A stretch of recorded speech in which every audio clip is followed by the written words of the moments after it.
Trips out of town and restaurant meals are often the first thing to go when you're pinching pennies.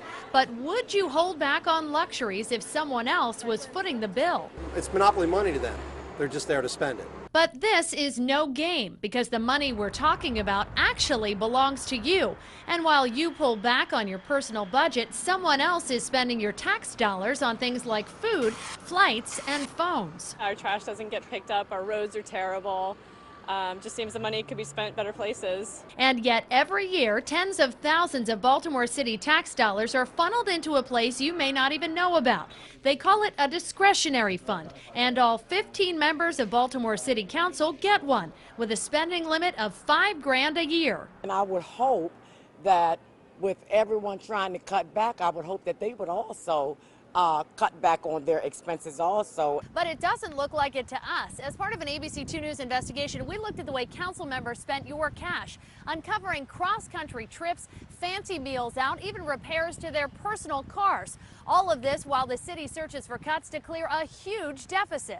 It does send the wrong message. Because while services get cut, this spending continues, and we found a lot of it. In the last 2 years, some members of Baltimore's council shelled out nearly $20,000 on travel for trips out of town to places like Los Angeles, Reno, D.C., and even Ocean City, staying oceanfront during the busy summer season for conferences and retreats.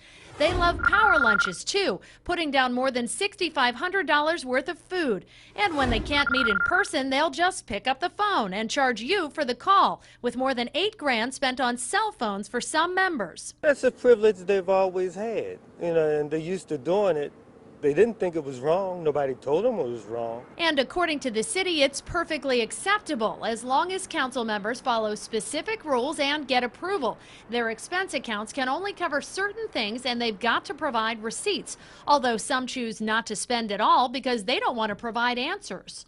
I don't want to have to be explaining using city money to buy myself lunch or somebody else. City records show Mary Pat Clark didn't spend a dime of her discretionary funds. She says it's just too much paperwork, but that doesn't bother Ricky Spector. So everything I turn in is based on a legitimate city council expense. She turns in more expenses than any other council member and was open to talk about it.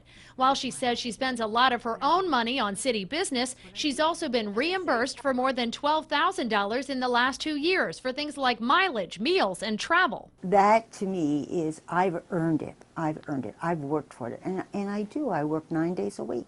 In my opinion, I don't waste anybody's money.